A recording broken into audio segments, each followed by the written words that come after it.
Parte geral. Livro 1º das pessoas. Título 1º das pessoas naturais. Capítulo 1º da personalidade e da capacidade. Toda pessoa é capaz de direitos e deveres na ordem civil. A personalidade civil da pessoa começa do nascimento com vida, mas a lei põe a salvo, desde a concepção, os direitos do nascituro. São absolutamente incapazes de exercer pessoalmente os atos da vida civil.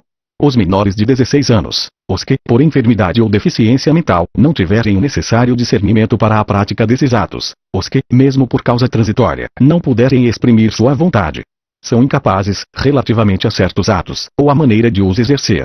Os maiores de 16 e menores de 18 anos, os ébrios habituais, os viciados em tóxicos, e os que, por deficiência mental, tenham discernimento reduzido. Os excepcionais, sem desenvolvimento mental completo. Os pródigos. Parágrafo único. A capacidade dos índios será regulada por legislação especial.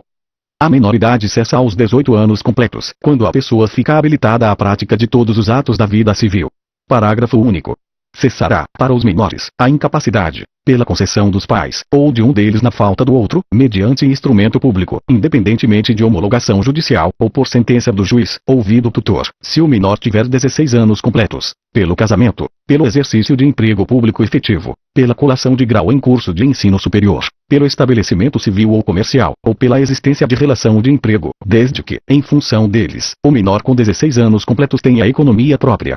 A existência da pessoa natural termina com a morte, presume-se esta, quanto aos ausentes, nos casos em que a lei autoriza a abertura de sucessão definitiva. Pode ser declarada a morte presumida, sem decretação de ausência, se for extremamente provável a morte de quem estava em perigo de vida, se alguém, desaparecido em campanha ou feito prisioneiro, não for encontrado até 2 anos após o término da guerra. Parágrafo único.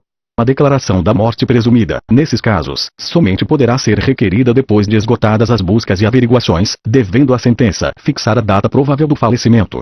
Se 2 ou mais indivíduos falecerem na mesma ocasião, não se podendo averiguar se algum dos comorientes precedeu aos outros, presumir-se-ão simultaneamente mortos. Serão registrados em registro público os nascimentos, casamentos e óbitos, a emancipação por outorga dos pais ou por sentença do juiz, a interdição por incapacidade absoluta ou relativa, a sentença declaratória de ausência e de morte presumida. Far-se a averbação em registro público das sentenças que decretarem a nulidade ou anulação do casamento, o divórcio, a separação judicial e o restabelecimento da sociedade conjugal, dos atos judiciais ou extrajudiciais que declararem ou reconhecerem a filiação, revogado pela Lei N. 12.010, de 2009, capítulo 2º dos direitos da personalidade. Com exceção dos casos previstos em lei, os direitos da personalidade são intransmissíveis e irrenunciáveis, não podendo seu exercício sofrer limitação voluntária. Pode-se exigir que cesse a ameaça, ou a lesão, a direito da personalidade, e reclamar perdas e danos, sem prejuízo de outras sanções previstas em lei. Parágrafo único. Em se tratando de morto, terá legitimação para requerer a medida prevista neste artigo o cônjuge sobrevivente, ou qualquer parente em linha reta, ou colateral até o 4º grau. Salvo por exigência médica, é defeso o ato de disposição do próprio corpo, quando importar diminuição permanente da integridade física, ou contrariar os bons costumes. Parágrafo único. O ato previsto neste artigo será admitido para fins de transplante, na forma estabelecida em lei especial. É válida, com objetivo científico, ou altruístico, a disposição gratuita do próprio corpo, no todo ou em parte, para depois da morte. Parágrafo único.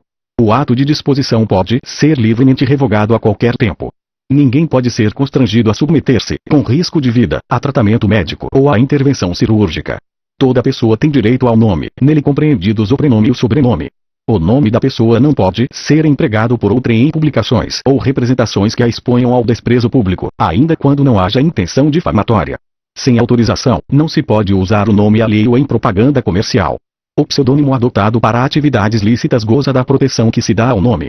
Salvo se autorizadas, ou se necessárias à administração da justiça ou à manutenção da ordem pública, a divulgação de escritos, a transmissão da palavra, ou a publicação, a exposição ou a utilização da imagem de uma pessoa poderão ser proibidas, a seu requerimento e sem prejuízo da indenização que couber, se lhe atingirem a honra, a boa fama ou a respeitabilidade, ou se destinarem a fins comerciais. Vide a DIN 4.815, parágrafo único. Em se tratando de morto ou de ausente, são partes legítimas para requerer essa proteção o cônjuge, os ascendentes ou os descendentes. A vida privada da pessoa natural é inviolável, e o juiz, a requerimento do interessado, adotará as providências necessárias para impedir ou fazer cessar ato contrário a esta norma. Vide ADIM 4815, capítulo 3º da ausência, seção I da curadoria dos bens do ausente. Desaparecendo uma pessoa do seu domicílio sem dela haver notícia, se não houver deixado o representante ou procurador a quem caiba administrar-lhe os bens, o juiz, a requerimento de qualquer interessado ou do Ministério Público, declarará a ausência, e nomear-lhe-á curador. Também se declarará a ausência, e se nomeará curador, quando o ausente deixar mandatário que não queira ou não possa exercer ou continuar o mandato, ou se os seus poderes forem insuficientes. O juiz, que nomear o curador, fixar-lhe-á os poderes e obrigações, conforme as circunstâncias, observando, no que for aplicável, o disposto a respeito dos tutores e curadores. O cônjuge do ausente, sempre que não esteja separado judicialmente, ou de fato por mais de 2 anos antes da declaração da ausência, será o seu legítimo curador. Em falta do cônjuge, a curadoria dos bens do ausente incumbe aos pais ou aos descendentes, nesta ordem, não havendo impedimento que os iniba de exercer o cargo. Entre os descendentes, os mais próximos precedem os mais remotos. Terceiro, na falta das pessoas mencionadas, compete ao juiz a escolha do curador. Seção I da sucessão provisória. Decorrido 1 ano da arrecadação dos bens do ausente, ou, se ele deixou o representante ou o procurador, em se passando 3 anos, poderão os interessados requerer que se declare a ausência e se abra provisoriamente a sucessão. Para o efeito previsto no artigo anterior, somente se consideram interessados o cônjuge não separado judicialmente, os herdeiros presumidos, legítimos ou testamentários, os que tiverem sobre os bens do ausente direito dependente de sua morte, os credores de obrigações vencidas e não pagas. A sentença que determinar a abertura da sucessão provisória só produzirá efeito 180 dias depois de publicada pela imprensa, mas, logo que passe em julgado, proceder-se à abertura do testamento, se houver, e ao inventário e partilha dos bens, como se o ausente fosse falecido. Fim do prazo a que se refere. E não havendo interessados na sucessão provisória, cumpre ao Ministério Público requerê-la ao juiz competente. Não comparecendo o herdeiro ou o interessado para requerer o inventário até 30 dias depois de passar em julgado a sentença que mandar abrir a sucessão provisória, proceder-se à arrecadação dos bens do ausente pela forma estabelecida nos arts. 1819 a 1823. Antes da partilha, o juiz, quando julgar conveniente, ordenará a conversão dos bens móveis, sujeitos a deterioração ou a extravio, em imóveis ou em títulos garantidos pela União. Os herdeiros, para se emitirem na posse dos bens do ausente, darão garantias da restituição deles, mediante penhores ou hipotecas equivalentes aos quinhões respectivos. Aquele que tiver direito à posse provisória, mas não puder prestar a garantia exigida neste artigo, será excluído, mantendo-se os bens que lhe deviam caber sob a administração do curador, ou de outro herdeiro designado pelo juiz, e que preste essa garantia. Os ascendentes, os descendentes e o cônjuge, uma vez provada a sua qualidade de herdeiros, poderão, independentemente de garantia, entrar na posse dos bens do ausente. Os imóveis do ausente só se poderão alienar, não sendo por desapropriação, ou hipotecar, quando ordene o juiz, para lhes evitar a ruína. Empossados nos bens, os sucessores provisórios ficarão representando ativa e passivamente o ausente, de modo que contra eles correrão as ações pendentes e as que de futuro a que lhe forem movidas. O descendente, ascendente ou cônjuge que for sucessor provisório do ausente, fará seus todos os frutos e rendimentos dos bens que a este couberem. Os outros sucessores, porém, deverão capitalizar metade desses frutos e rendimentos, segundo o disposto nos de acordo com o representante do Ministério Público, e prestar anualmente contas ao juiz competente. Parágrafo único. Se o ausente aparecer, e ficar provado que a ausência foi voluntária e injustificada, perderá ele, em favor do sucessor, sua parte nos frutos e rendimentos. O excluído, segundo da posse provisória, poderá, justificando falta de meios, requerer-lhe seja entregue metade dos rendimentos do quinhão que lhe tocaria. Se durante a posse provisória se provar a época exata do falecimento do ausente, considerar-se-á, nessa data, aberta a sucessão em favor dos herdeiros, que o eram naquele tempo. Se o ausente aparecer, ou se lhe provar a existência, depois de estabelecida a posse provisória, cessarão para logo as vantagens dos sucessores nela emitidos, ficando, todavia, obrigados a tomar as medidas assecuratórias precisas, até a entrega dos bens a seu dono. Seção I da sucessão definitiva. 10 anos depois de passada em julgado a sentença que concede a abertura da sucessão provisória, poderão os interessados requerer a sucessão definitiva e o levantamento das cauções prestadas. Pode-se requerer a sucessão definitiva, também, provando-se que o ausente conta 80 anos de idade, e que de se datam as últimas notícias dele. Regressando o ausente nos 10 anos seguintes à abertura da sucessão definitiva, ou algum de seus descendentes ou ascendentes, aquele ou estes haverão só os bens existentes no estado em que se acharem, ou subrogados em seu lugar, ou o preço que os herdeiros e demais interessados houverem recebido pelos bens alienados depois daquele tempo. Parágrafo único. Se, nos 10 anos a que se refere este artigo, o ausente não regressar, e nenhum interessado promover a sucessão definitiva, os bens arrecadados passarão ao domínio do município ou do Distrito Federal, se localizados nas respectivas circunscrições, incorporando-se ao domínio da União, quando situados em território federal. Título 2º das pessoas jurídicas. Capítulo 1º. Disposições gerais. As pessoas jurídicas são de direito público, interno ou externo, e de direito privado. São pessoas jurídicas de direito público interno, a União, os Estados, o Distrito Federal e os territórios, os municípios, as autarquias, inclusive as associações públicas, as demais entidades de caráter público criadas por lei. Parágrafo único. Salvo disposição em contrário, as pessoas jurídicas de direito público, a que se tenha dado estrutura de direito privado, regem-se, no que couber, quanto ao seu funcionamento, pelas normas deste Código. São pessoas jurídicas de direito público externo nos estados estrangeiros e todas as pessoas que forem regidas pelo direito internacional público. As pessoas jurídicas de direito público interno são civilmente responsáveis por atos dos seus agentes que nessa qualidade causem danos a terceiros, ressalvado o direito regressivo contra os causadores do dano, se houver, por parte destes, culpa ou dolo. São pessoas jurídicas de direito privado, as associações, as sociedades, as fundações, as organizações religiosas, incluído pela Lei N. 10.825, de 22 de dezembro de 2003, os partidos políticos, incluído pela Lei N. 10.825, de 22 de dezembro de 2003, as empresas individuais de responsabilidade limitada. São livres a criação, a organização, a estruturação interna e o funcionamento das organizações religiosas, sendo vedado ao poder público negar-lhes reconhecimento ou registro dos atos constitutivos e necessários ao seu funcionamento. Incluído pela Lei N. 10.825, de 22 de dezembro de 2003. As disposições concernentes às associações aplicam-se subsidiariamente às sociedades que são objeto de livro 2º da parte especial deste Código. Incluído pela Lei N. 10.825, de 22 de dezembro de 2003, terceiros partidos políticos serão organizados e funcionarão conforme o disposto em lei específica. Incluído pela Lei N. 10.825, de 22 de dezembro de 2003, começa a existência legal das pessoas jurídicas de direito privado com a inscrição do ato constitutivo no respectivo registro, precedida, quando necessário, de autorização ou aprovação do Poder Executivo, averbando-se no registro todas as alterações por que passar o ato constitutivo.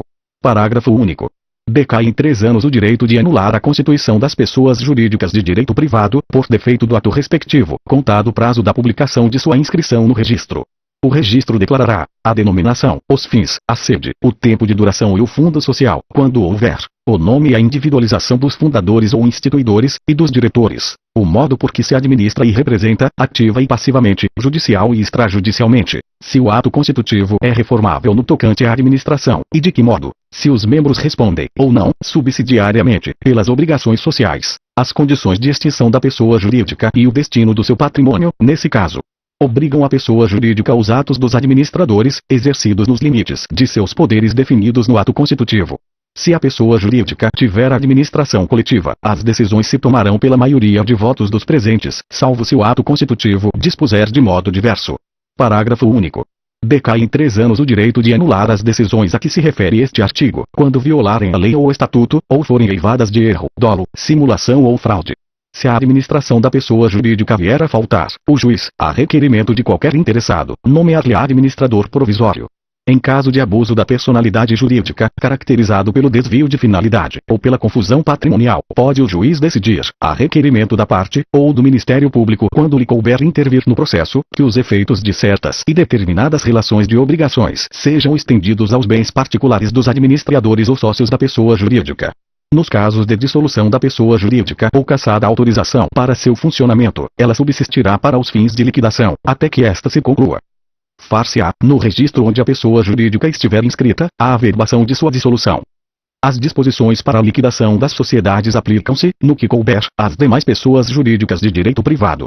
Terceiro, encerrada a liquidação, promover-se-á o cancelamento da inscrição da pessoa jurídica. Aplica-se às pessoas jurídicas, no que couber, a proteção dos direitos da personalidade. Capítulo 2º. Das associações. Constituem-se as associações pela união de pessoas que se organizem para fins não econômicos. Parágrafo único.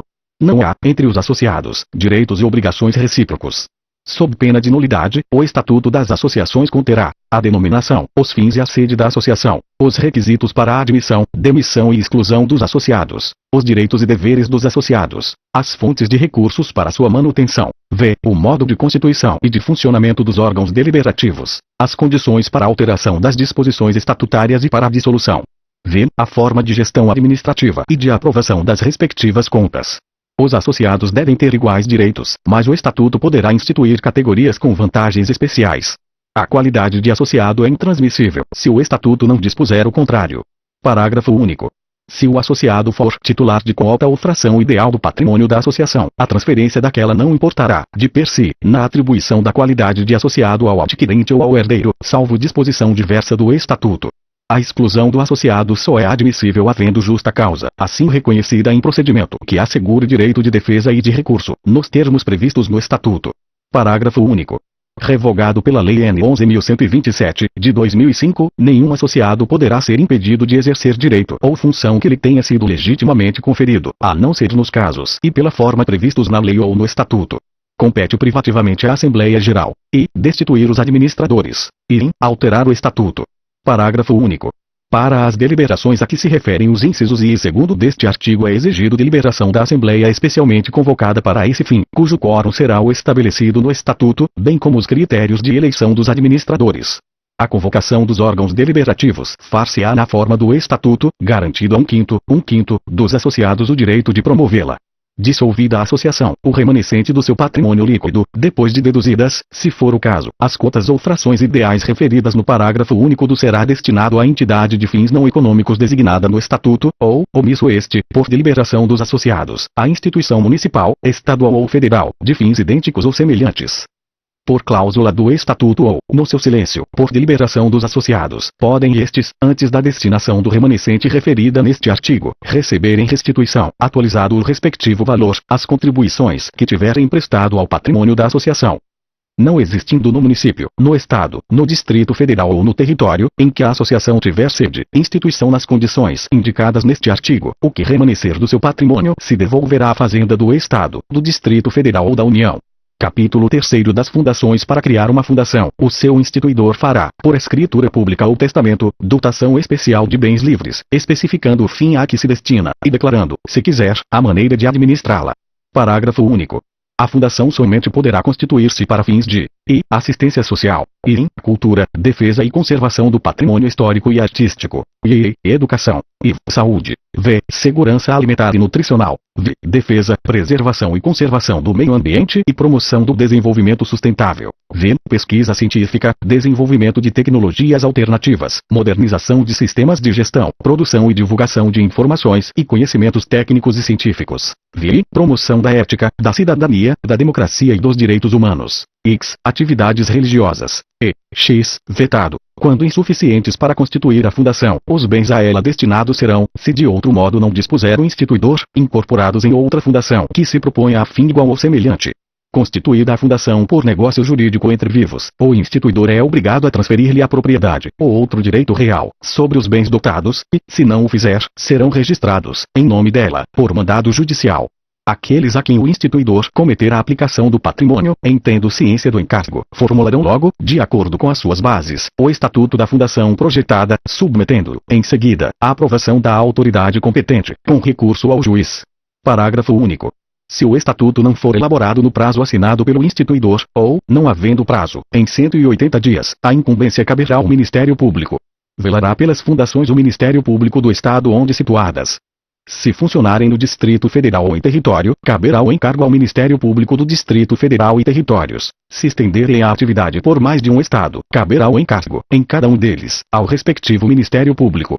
Para que se possa alterar o Estatuto da Fundação é mister que a reforma seja deliberada por 2/3 dos competentes para gerir e representar a Fundação, não contrarie ou desvirtue o fim desta, e seja aprovada pelo órgão do Ministério Público no prazo máximo de 45 dias, fim do qual ou no caso de um Ministério Público a denegar, poderá o juiz supri-la, a requerimento do interessado. Quando a alteração não houver sido aprovada por votação unânime, os administradores da Fundação, ao submeterem o Estatuto ao órgão do Ministério Público, requerirão que se dê ciência à minoria vencida para impugná-la, se quiser, em 10 dias. dias, tornando-se ilícita, impossível ou inútil a finalidade a que visa a fundação, ou vencido o prazo de sua existência, o órgão do Ministério Público, ou qualquer interessado, lhe promoverá a extinção, incorporando-se o seu patrimônio, salvo disposição em contrário no ato constitutivo, ou no estatuto, em outra fundação, designada pelo juiz, que se proponha a fim igual ou semelhante.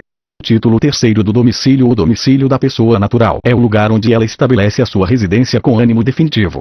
Se, porém, a pessoa natural tiver diversas residências, onde, alternadamente, viva, considerar-se-á domicílio o seu qualquer delas. É também domicílio da pessoa natural, quanto às relações concernentes à profissão, ou lugar onde esta é exercida. Parágrafo único. Se a pessoa exercitar profissão em lugares diversos, cada um deles constituirá domicílio para as relações que lhe corresponderem. Ter-se-á por domicílio da pessoa natural, que não tenha residência habitual, ou lugar onde for encontrada. Muda-se o domicílio, transferindo a residência, com a intenção manifesta de o mudar. Parágrafo único. A prova da intenção resultará do que declarar a pessoa às municipalidades dos lugares que deixa, e para onde vai, ou, se tais declarações não fizer, da própria mudança, com as circunstâncias que a acompanharem. Quanto às pessoas jurídicas, o domicílio é, da União, o Distrito Federal, dos Estados e Territórios, as respectivas capitais, do município, ou lugar onde funcione a administração municipal, das demais pessoas jurídicas, ou lugar onde funcionarem as respectivas diretorias e administrações, ou onde elegerem domicílio especial no seu estatuto ou atos constitutivos. Tendo a pessoa jurídica diversos estabelecimentos em lugares diferentes, cada um deles será considerado domicílio para os atos nele praticados. Se a administração, ou diretoria, tiver a sede no estrangeiro, haver-se-á por domicílio da pessoa jurídica, no tocante às obrigações contraídas por cada uma das suas agências, ou lugar do estabelecimento, sítio no Brasil, a que ela corresponder. Tem domicílio necessário o incapaz, o servidor público, o militar, o marítimo e o preso. Parágrafo único. O domicílio do incapaz é o do seu representante ou assistente, ou do servidor público, o lugar em que exercer permanentemente suas funções, ou do militar, onde servir, e, sendo da marinha ou da aeronáutica, a sede do comando a que se encontrar imediatamente subordinado, ou do marítimo, onde um navio estiver matriculado, e o do preso, ou lugar em que cumprir a sentença.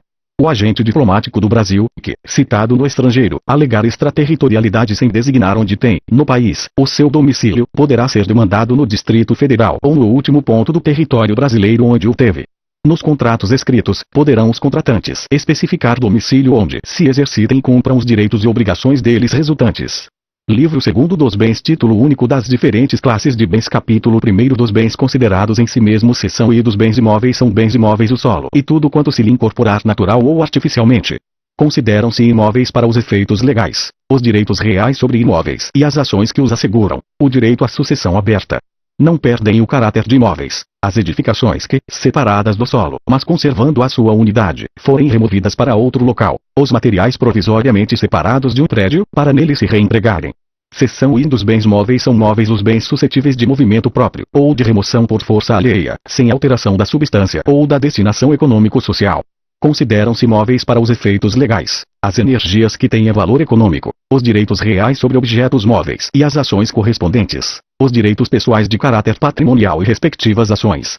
Os materiais destinados a alguma construção, enquanto não forem empregados, conservam sua qualidade de móveis, readquirem essa qualidade os provenientes da demolição de algum prédio.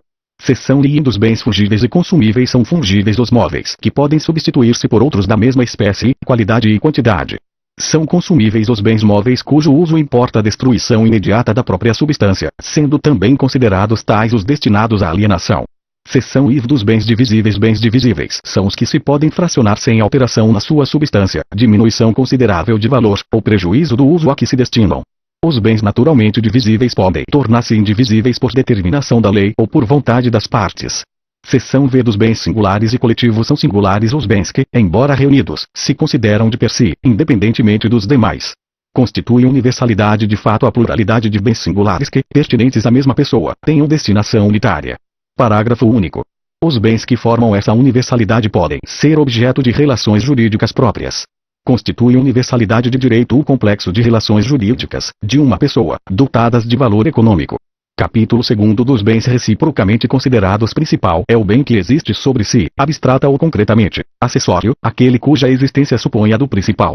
São pertenças os bens que, não constituindo partes integrantes, se destinam, de modo duradouro, a um uso, ao serviço ou ao aformoseamento de outro. Os negócios jurídicos que dizem respeito ao bem principal não abrangem as pertenças, salvo se o contrário resultar da lei, da manifestação de vontade, ou das circunstâncias do caso.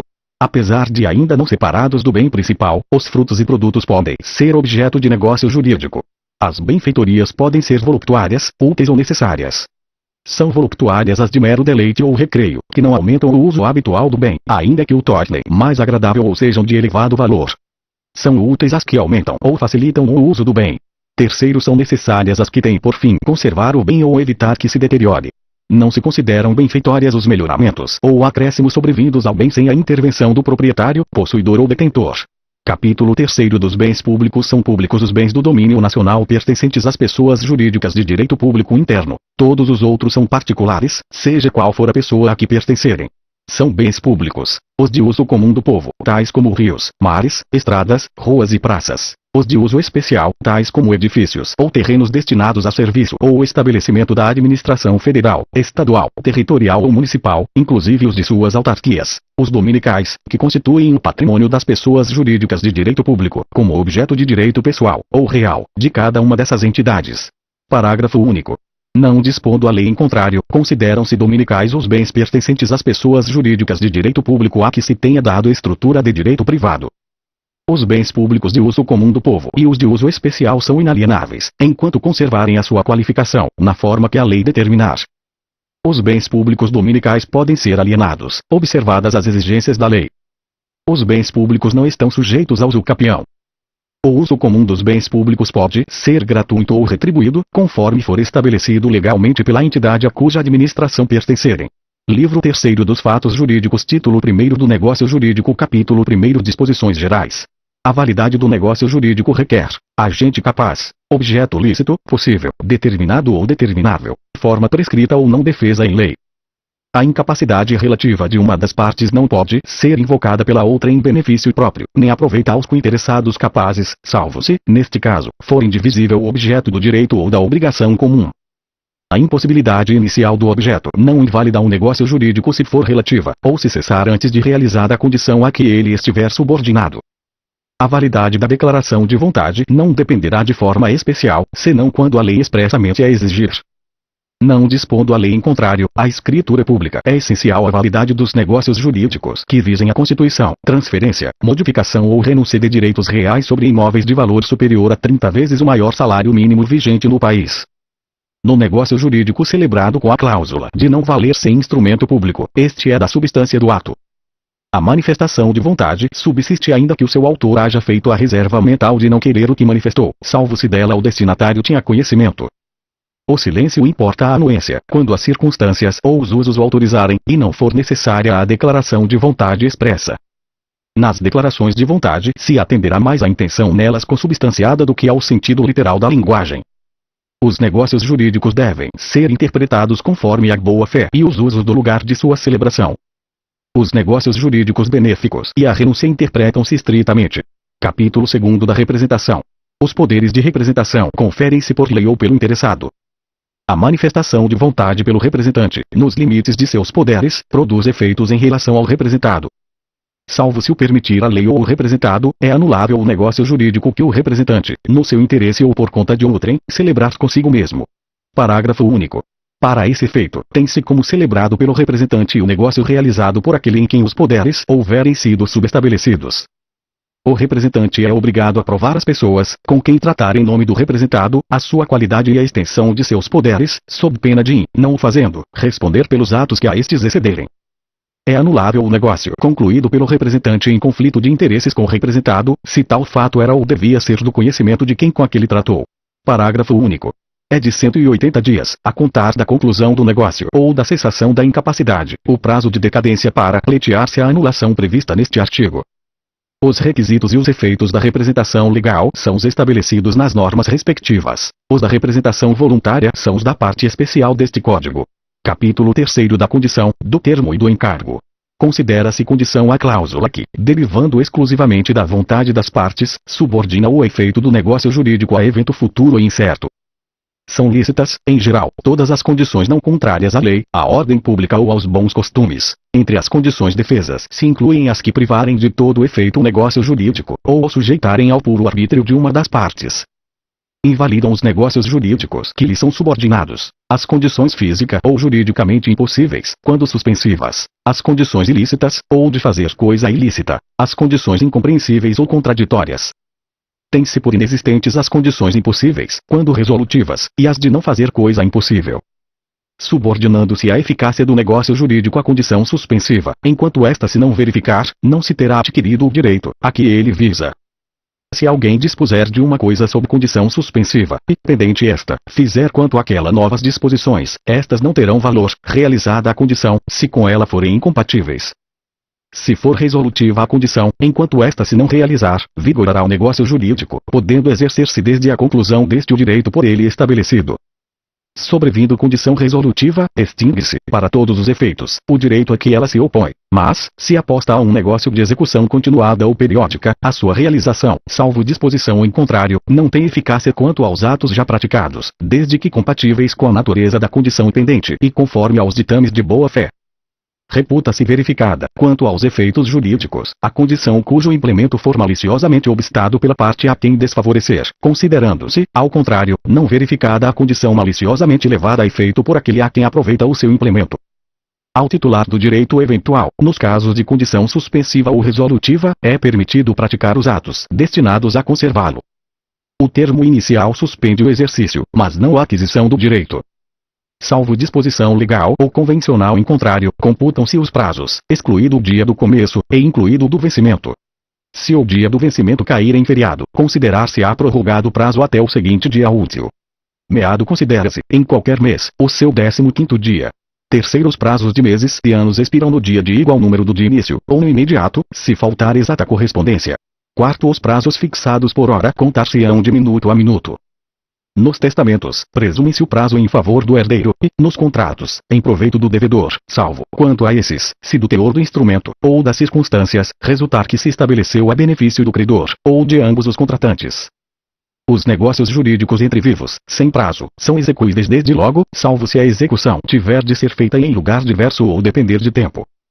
Ao termo inicial e final aplicam-se, no que couber, as disposições relativas à condição suspensiva e resolutiva.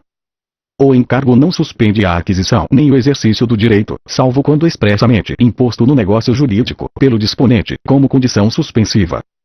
Considera-se não escrito um encargo ilícito ou impossível, salvo se constituir o motivo determinante da liberalidade, caso em que se invalida um negócio jurídico. Capítulo 4 dos defeitos do negócio jurídico, seção I do erro ou ignorância. São anuláveis os negócios jurídicos, quando as declarações de vontade emanarem de erro substancial que poderia ser percebido por pessoa de diligência normal, em face das circunstâncias do negócio. O erro é substancial quando interessa a natureza do negócio, ao objeto principal da declaração, ou a alguma das qualidades a ele essenciais, concerne a identidade ou a qualidade essencial da pessoa a quem se refira a declaração de vontade, desde que tenha influído nesta de modo relevante, sendo de direito e não implicando recusa à aplicação da lei, fora o motivo único ou principal do negócio jurídico. O falso motivo só vicia a declaração de vontade quando expresso como razão determinante. A transmissão errônea da vontade por meios interpostos é anulável nos mesmos casos em que o é a declaração direta. O erro da indicação da pessoa ou da coisa a que se referir a declaração de vontade não vicerá o negócio quando, por seu contexto e pelas circunstâncias, se puder identificar a coisa ou pessoa cogitada. O erro de cálculo apenas autoriza a retificação da declaração de vontade. O erro não prejudica a validade do negócio jurídico quando a pessoa, a quem a manifestação de vontade se dirige, se oferecer para executá-la na conformidade da vontade real do manifestante. Seção I do dolo. São os negócios jurídicos anuláveis por dolo, quando este for a sua causa. O dolo acidental só obriga a satisfação das perdas e danos, e é acidental quando, a seu despeito, o negócio seria realizado, embora por outro modo.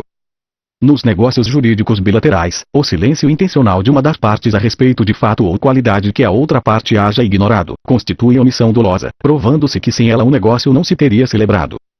Pode também ser anulado o negócio jurídico por dolo de terceiro, se a parte a quem aproveite dele tivesse ou devesse ter conhecimento. Em caso contrário, ainda que subsista o negócio jurídico, o terceiro responderá por todas as perdas e danos da parte a quem ludibriou.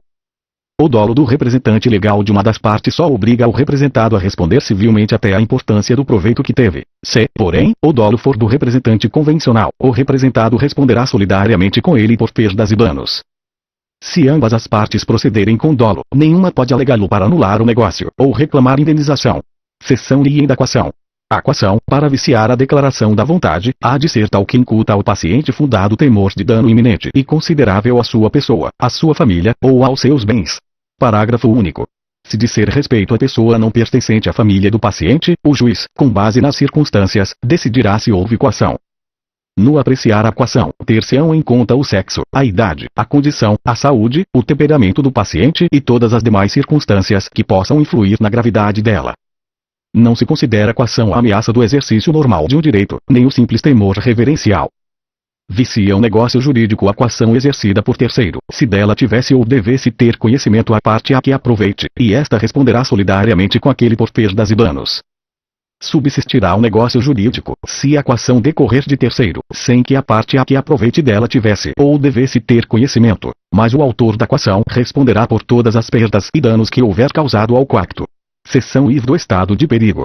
Configura-se o estado de perigo quando alguém, premido da necessidade de salvar-se, ou a pessoa de sua família, de grave dano conhecido pela outra parte, assume obrigação excessivamente onerosa.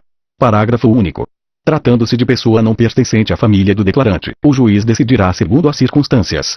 Seção V da lesão. Ocorre a lesão quando uma pessoa, sob premente necessidade, ou por inexperiência, se obriga à prestação manifestamente desproporcional ao valor da prestação oposta. Aprecia-se a desproporção das prestações segundo os valores vigentes ao tempo em que foi celebrado o negócio jurídico. Não se decretará a anulação do negócio, se for oferecido suplemento suficiente, ou se a parte favorecida concordar com a redução do proveito. Seção V da fraude contra credores. Os negócios de transmissão gratuita de bens ou remissão de dívida, se os praticar o devedor já insolvente, ou por eles reduzido à insolvência, ainda quando o ignore, poderão ser anulados pelos credores quirografários, como lesivos dos seus direitos. Igual direito assiste aos credores cuja garantia se tornar insuficiente. Só os credores que já o eram ao tempo daqueles atos podem pleitear a anulação deles. Serão igualmente anuláveis os contratos onerosos do devedor insolvente, quando a insolvência for notória, ou houver motivo para ser conhecida do outro contratante. Se o adquirente dos bens do devedor insolvente ainda não tiver pago o preço e este for, aproximadamente, ocorrente, desobrigar-se-á depositando-o em juízo, com a citação de todos os interessados. Parágrafo único. Se inferior, o adquirente, para conservar os bens, poderá depositar o preço que lhes corresponda ao valor real. A ação, nos casos dos arts. 158 e 159, poderá ser intentada contra o devedor insolvente, a pessoa que com ele celebrou a estipulação considerada fraudulenta, ou terceiros adquirentes que hajam procedido de má-fé. O credor quirografário, que receber do devedor insolvente o pagamento da dívida ainda não vencida, ficará obrigado a repor, em proveito do acervo sobre que se tenha de efetuar o concurso de credores, aquilo que recebeu. Presumem-se fraudatórias dos direitos dos outros credores as garantias de dívidas que o devedor insolvente tiver dado a algum credor. Presumem-se, porém, de boa fé e valem os negócios ordinários indispensáveis à manutenção de estabelecimento mercantil, rural, ou industrial, ou à subsistência do devedor e de sua família. Anulados os negócios fraudulentos, a vantagem resultante reverterá em proveito do acervo sobre que se tenha de efetuar o concurso de credores. Parágrafo único. Se esses negócios tinham por único objeto atribuir direitos preferenciais, mediante hipoteca, penhor ou anticrese, sua invalidade importará somente na anulação da preferência ajustada. Capítulo 5 da invalidade do negócio jurídico. É nulo o negócio jurídico quando, celebrado por pessoa absolutamente incapaz, for ilícito, impossível ou indeterminável o seu objeto, o motivo determinante, comum a ambas as partes, for ilícito, não revestir a forma prescrita em lei, for preterida alguma solenidade que a lei considere essencial para a sua validade, tiver por objetivo fraudar lei imperativa, a lei taxativamente o declarar nulo, ou proibir-lhe a prática, sem comminar sanção. É nulo o negócio jurídico simulado, mas subsistirá o que se dissimulou, se válido for na substância e na forma. Haverá simulação nos negócios jurídicos quando aparentarem conferir ou transmitir direitos a pessoas diversas daquelas às quais realmente se conferem, ou transmitem, contiverem declaração, confissão, condição ou cláusula não verdadeira, os instrumentos particulares forem antedatados, ou pós-datados. Ressalvam-se os direitos de terceiros de boa fé em face dos contraentes do negócio jurídico simulado. As nulidades dos artigos antecedentes podem ser alegadas por qualquer interessado, ou pelo Ministério Público, quando lhe couber intervir. Parágrafo único. As nulidades devem ser pronunciadas pelo juiz, quando conhecer do negócio jurídico ou dos seus efeitos e as encontrar provadas, não lhe sendo permitido supri-las, ainda que a requerimento das partes. O negócio jurídico nulo não é suscetível de confirmação, nem convalesce pelo decurso do tempo. Se, porém, o negócio jurídico nulo contiver os requisitos de outro, subsistirá este quando o fim a que visavam as partes permitir supor que o teriam querido, se houvessem previsto a nulidade. Além dos casos expressamente declarados na lei, é anulável o negócio jurídico, por incapacidade relativa do agente, por vício resultante de erro, dolo, coação, estado de perigo, lesão ou fraude contra credores.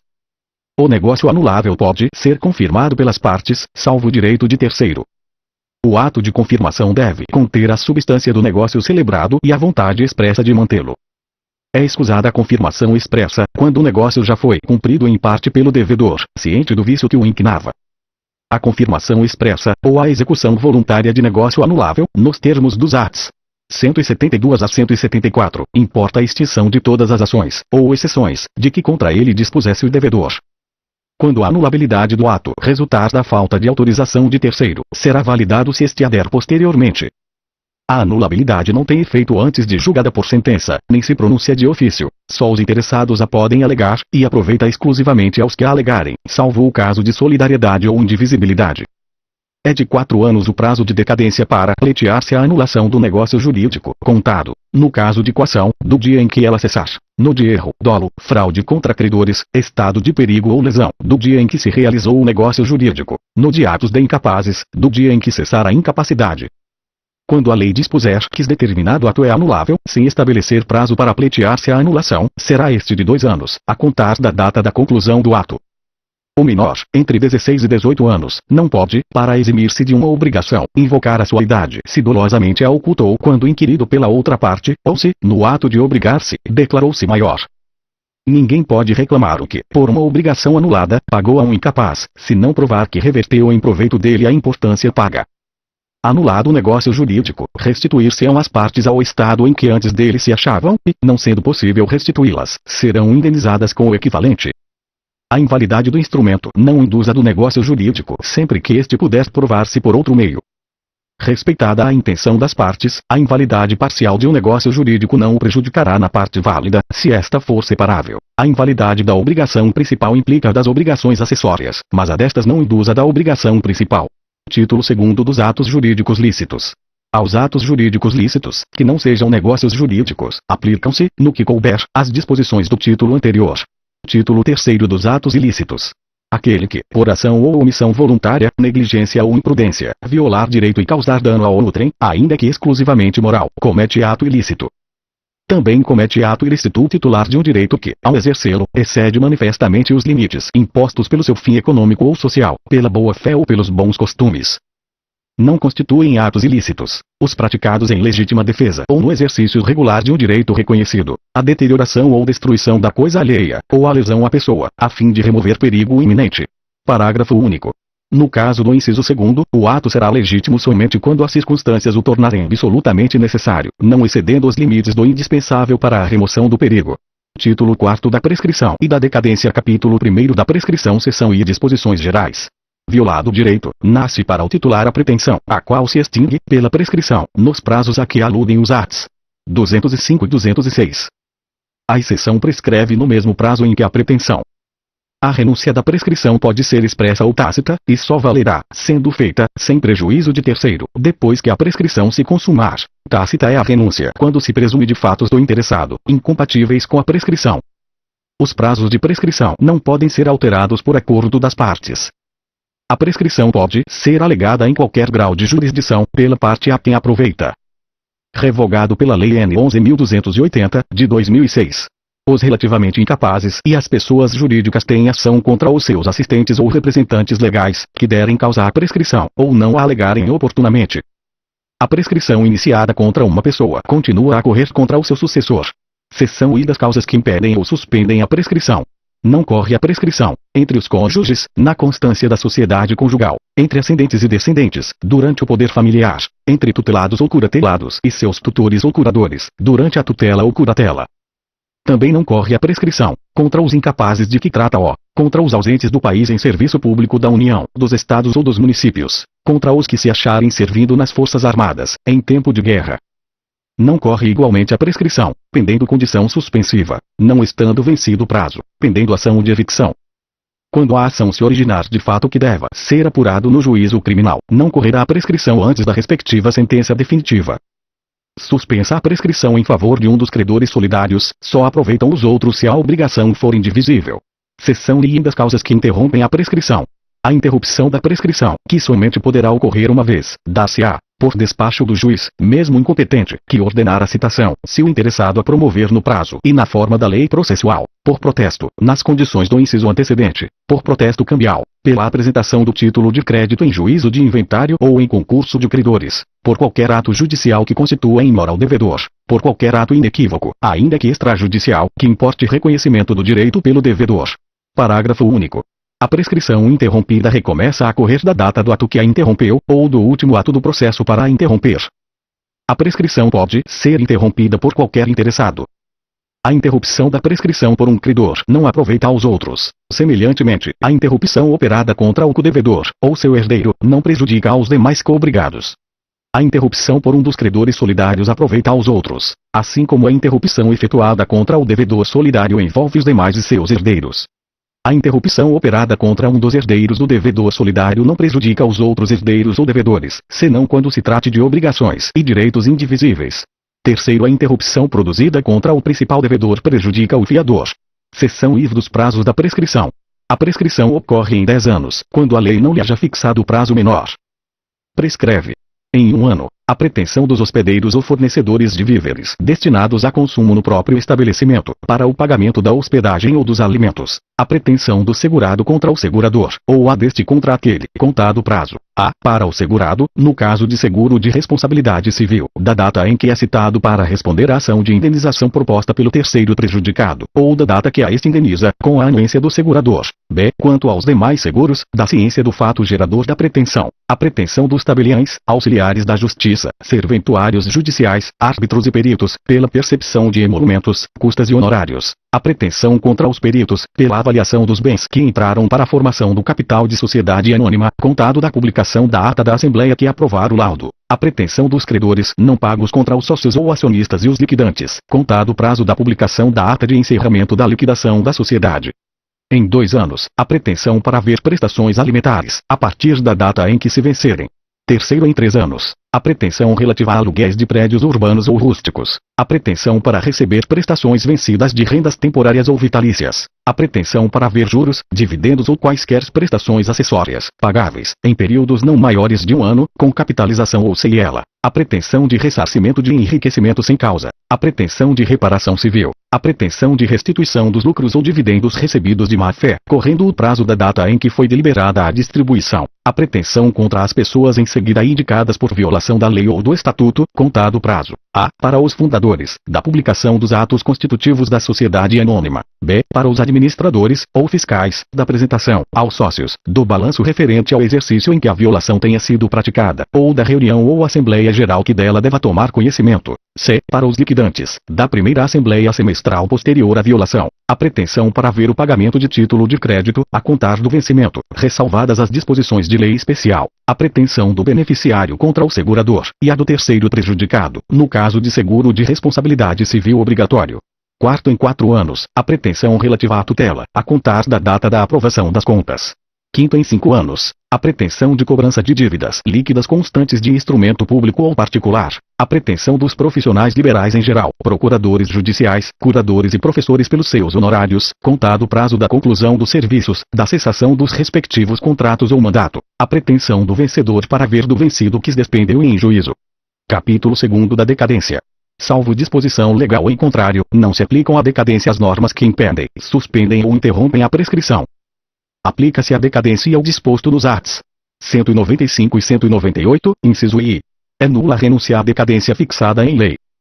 Deve o juiz, de ofício, conhecer da decadência, quando estabelecida por lei. Se a decadência for convencional, a parte a quem aproveita pode alegá-la em qualquer grau de jurisdição, mas o juiz não pode suprir a alegação. Título 5º da prova. Salvo o negócio a que se impõe forma especial, o fato jurídico pode ser provado mediante confissão, documento, testemunha, presunção, perícia. Não tem eficácia a confissão se provém de quem não é capaz de dispor do direito a que se referem os fatos confessados. Parágrafo único. Se feita a confissão por um representante, somente é eficaz nos limites em que este pode vincular o representado. A confissão é irrevogável, mas pode ser anulada se decorreu de erro de fato ou de coação. A escritura pública, lavrada em notas de tabelião, é documento dotado de fé pública, fazendo prova plena. Salvo quando exigidos por lei ou outros requisitos, a escritura pública deve conter data e local de sua realização, reconhecimento da identidade e capacidade das partes e de quantos hajam comparecido ao ato, por si, como representantes, intervenientes ou testemunhas, nome, nacionalidade, estado civil, profissão, domicílio e residência das partes e demais comparecentes, com a indicação, quando necessário, do regime de bens do casamento, nome do outro cônjuge e filiação, manifestação clara da vontade das partes e dos intervenientes, referência ao cumprimento das exigências legais e fiscais inerentes à legitimidade do ato, declaração de ter sido lida na presença das partes e demais comparecentes, ou de que todos alegam, assinatura das partes e dos demais comparecentes, bem como a do tabelião ou seu substituto legal, encerrando o ato.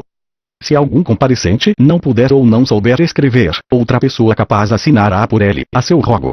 Terceiro, a escritura será redigida na língua nacional. Quarto, se qualquer dos comparecentes não souber a língua nacional e o tabelião não entender o idioma em que se expressa, deverá comparecer tradutor público para servir de intérprete, ou, não havendo na localidade, outra pessoa capaz que, a juízo do tabelião, tenha idoneidade e conhecimento bastantes. Quinto, se algum dos comparecentes não for conhecido do tabelião, nem puder identificar-se por documento, deverão participar do ato pelo menos duas testemunhas que o conheçam e atestem sua identidade. Farão a mesma prova que os originais às certidões textuais de qualquer peça judicial, do protocolo das audiências, ou de outro qualquer livro a cargo do escrivão, sendo extraídas por ele, ou sob a sua vigilância, e por ele subscritas, assim como os traslados de autos, quando por outro escrivão concertados. Terão a mesma força probante os traslados e as certidões, extraídos por tabelião ou oficial de registro, de instrumentos ou documentos lançados em suas notas. Os traslados e as certidões considerar-se-ão instrumentos públicos, se os originais se houverem produzido em juízo como prova de algum ato. As declarações constantes de documentos assinados presumem-se verdadeiras em relação aos signatários. Parágrafo único. Não tendo relação direta, porém, com as disposições principais ou com a legitimidade das partes, as declarações enunciativas não eximem os interessados em sua veracidade do ônus de prová-las. A anuência ou a autorização de outrem, necessária à validade de um ato, provar-se-á do mesmo modo que este, e constará, sempre que se possa, do próprio instrumento. O instrumento particular, feito e assinado, ou somente assinado por quem esteja na livre disposição e administração de seus bens, prova as obrigações convencionais de qualquer valor, mas os seus efeitos, bem como os da cessão, não se operam, a respeito de terceiros, antes de registrado no registro público. Parágrafo único. A prova do instrumento particular pode suprir-se pelas outras de caráter legal. O telegrama, quando lhe for contestada a autenticidade, faz prova mediante conferência com o original assinado. A cópia fotográfica de documento, conferida por tabelião de notas, valerá como prova de declaração da vontade, mas, impugnada sua autenticidade, deverá ser exibido o original. Parágrafo único. A prova não supre a ausência do título de crédito, ou do original, nos casos em que a lei ou as circunstâncias condicionarem o exercício do direito à sua exibição. Os documentos redigidos em língua estrangeira serão traduzidos para o português para ter efeitos legais no país. As reproduções fotográficas, cinematográficas, os registros fonográficos e, em geral, quaisquer outras reproduções mecânicas ou eletrônicas de fatos ou de coisas fazem prova plena destes, se a parte, contra quem forem exibidos, não lhes impugnar a exatidão. Os livros e fichas dos empresários e sociedades provam contra as pessoas a que pertencem e, em seu favor, quando, escriturados sem vício extrínseco ou intrínseco, forem confirmados por outros subsídios. Parágrafo único. A prova resultante dos livros e fichas não é bastante nos casos em que a lei exige escritura pública, ou escrito particular revestido de requisitos especiais, e pode ser ilidida pela comprovação da falsidade ou inexatidão dos lançamentos. Salvo os casos expressos, a prova é exclusivamente testemunhal só se admite nos negócios jurídicos cujo valor não ultrapasse o décuplo do maior salário mínimo vigente no país ao tempo em que foram celebrados. Parágrafo único. Qualquer que seja o valor do negócio jurídico, a prova testemunhal é admissível como subsidiária ou complementar da prova por escrito. Não podem ser admitidos como testemunhas os menores de 16 anos, aqueles que, por enfermidade ou retardamento mental, não tiverem discernimento para a prática dos atos da vida civil, os cegos e surdos, quando a ciência do fato que se quer provar dependa dos sentidos que lhes faltam, o interessado no litígio, o amigo íntimo ou inimigo capital das partes, os cônjuges, os ascendentes, os descendentes e os colaterais, até o terceiro grau de alguma das partes, por consanguinidade, ou afinidade. Parágrafo único. Para a prova de fatos que só elas conheçam, pode o juiz admitir o depoimento das pessoas a que se refere este artigo. Ninguém pode ser obrigado a depor sobre fato, a cujo respeito, por estado ou profissão, deva guardar segredo, a que não possa responder sem desonra própria, de seu cônjuge, parente em grau sucessível, ou amigo íntimo, que o exponha, ou as pessoas referidas no inciso antecedente, a perigo de vida, de demanda, ou de dano patrimonial imediato. As presunções, que não as legais, não se admitem nos casos em que a lei exclui a prova testemunhal. Aquele que se nega a submeter-se a exame médico necessário não poderá aproveitar-se de sua recusa. A recusa à perícia médica ordenada pelo juiz poderá suprir a prova que se pretendia obter com o exame.